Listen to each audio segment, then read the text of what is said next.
This is the Canon EOS R and is the first full-frame mirrorless camera from Canon. It was released way back in 2018, making this already a 2-year-old camera, but it's still worth buying in 2020.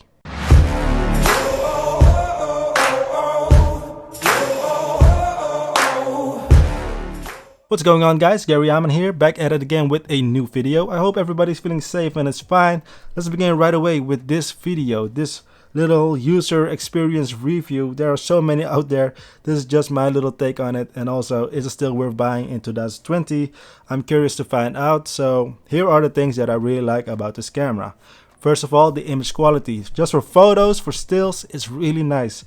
I really like how the images are feeling. I think that's a photographer's term or something, you know, how the photos feel and how it looks. So image quality wise, no remarks whatsoever. Secondly, the autofocus. It's really nice how it focuses on your subject and tracks the eye and everything. It's very intuitive as well.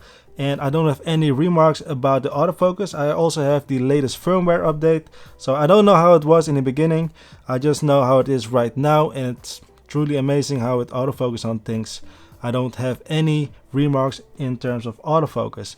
And thirdly, which connect to the autofocus as well, is the screen itself. The touch screen, the fully articulating screen of this camera, how it works in general. You can just tap everything, you can focus everything. It's just very nice to see that it almost feels like a smartphone, where you just tap on something, then you press the shutter button, and then it will take the photo, and it works really phenomenally and, you know, very intuitive. Also the screen itself, I think how it looks compared to my Sony a7 III, this feels like this is like full HD, and the Sony feels like it's in 540p or something. So there's a huge difference in terms of how the screen looks in terms of just the resolution. What I also really like is how the body feels. Just having it in your hands feels very sturdy, feels very solid. And I really like how it feels. I don't think that if you drop this camera then it will break or something. It just feels very nicely built in the hand.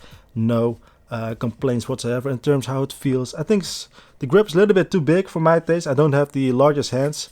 As you see, I cannot fully wrap it around. I still have some kind of space. I'm a guy with small hands. You know what they say about people with small hands, right? They wear small gloves. Also, what I really like about this camera is the 1080p C-Log files that are coming off this camera. It has a higher bitrate than what you can have on your Sony cameras, at least with the Sony a7 III. And you know, color grading the C-Log is also very nice and very intuitive. Don't have any complaints with that. It really looks good, especially for these kind of things like talking head or YouTube videos or vlogs. It really looks quite nice if you use the 1080p. The other minor thing maybe for some, but for me I really like it, is when the camera is off and you want to switch out the lenses. The shutter comes down and it will protect your sensor. That is something that I really like and something I wish my Sony cameras had, because multiple times I have dust on my sensor with my Sony cameras and have to remove them, or when I forgot that, I have to remove that in post, because then you see the little spots on your photo. So those are the things that I really like about the Canon EOS R, but there are also a lot of things that I didn't really like about the Canon EOS R, which to me are a bit of deal breakers. Let's begin right away. The first thing that I've noticed is that when you take a lot of photos, things become a little bit laggy. Not sure if you know what I mean, but here's also a little clip. It feels like when you play a game, like an online game, Fortnite, Call of Duty, all those stuff, and your internet connection is suddenly a little bit bad or doesn't work that well, things become very slow. And this has the same thing. If you take lots of photos, you know, even when you put it on the high speed frame rate stuff, it's just, it feels a little bit sluggish. I don't know why. And if you want to shoot in the higher frame rate stuff, you have to disable the dual pixel RAW mode, and then you can have it on the higher speed continuous focus. But it's not that fast, right? It's not very fast. So if you are like me and want to capture fast moving things, you know, then this camera might not be it for you. And that's something that I didn't really like personally. Also, switching between photo and video mode, you have to first press on the mode button, then on the info button. I wish there was just a dial that you can switch to. I'm certain that you can also just switch or put a customizable button for this. But you know, I think it would be just easier if there just was that little button that just switches to photo and video like they do with the Nikon, Canon and Fuji. As you may or may not know, I am a wedding photographer and I really like having 2 card slots or a dual card slot, and this camera doesn't have it, and to me that's really a bummer because as you see on the side it really has quite a lot of space to put like 2 or 3 card slots. You know, they only put 1, I'm not sure why.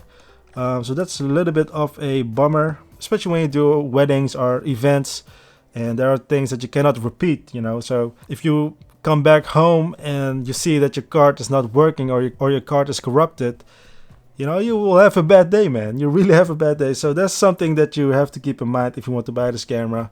Of course, you can do weddings, you can do events, but keep in mind that you don't have a real backup right away. I've seen people using the wireless connection and stuff, but that's not something that you can rely on, to be honest, because if there is a bad connection, you know what I mean, with lots of people, I think that's not a real reliable solution.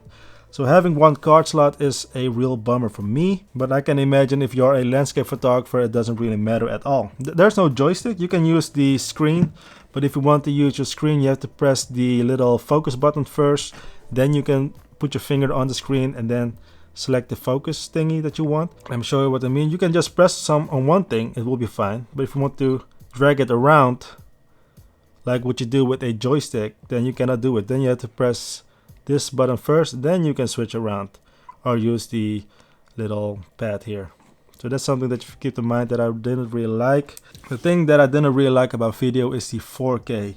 I'm filming now with my Sony a7 III in 4K, 25 frames per second, and this viewing angle is just a normal 35mm viewing angle. If I was going to do the same thing with the Canon EOS R and also in 4K, I have to put my camera all the way to the back because it crops in like crazy.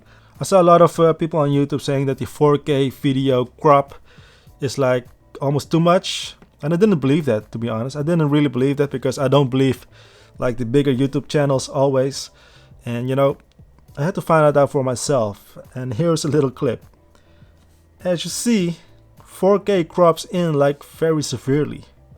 Not even like 1.5, it's like 2.2 or something. It crops in real crazy.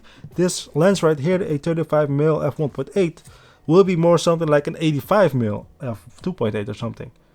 It's just crazy. I don't know why people should buy this camera for 4K. I really don't. And there are people out there saying that, yeah, you should just buy a wide angle lens. That doesn't make any sense. If you want a wide angle lens, you're gonna buy that for that wide angle stuff, right?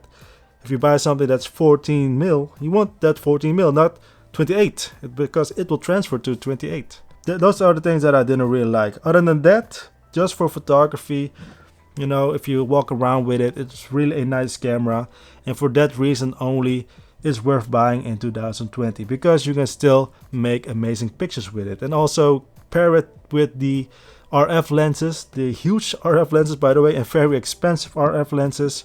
You know, it's very nice to have this camera with you and create some beautiful images.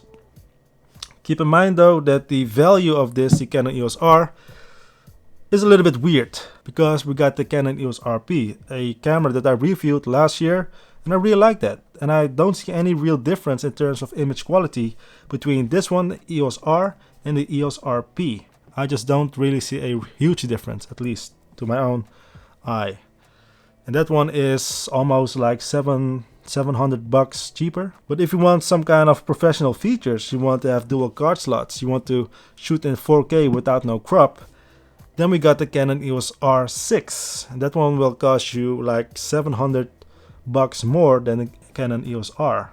I'm not sure who should buy this camera, but I do feel like this is still a valuable option in 2020 because it's very capable of making or producing beautiful images. And if you want to shoot in 1080p, by all means go for it. You will be very happy with the results because it looks really good. So yeah, that's my little take on it. Thank you again for watching. Subscribe to the channel, like the video, comment down below what do you think about the Canon EOS R. Are you a Canon EOS R owner? And are you willing to upgrade to, for instance, to the Canon EOS R6? Let me know in the comment section down below, and that's all. Stay safe, stay healthy, good luck.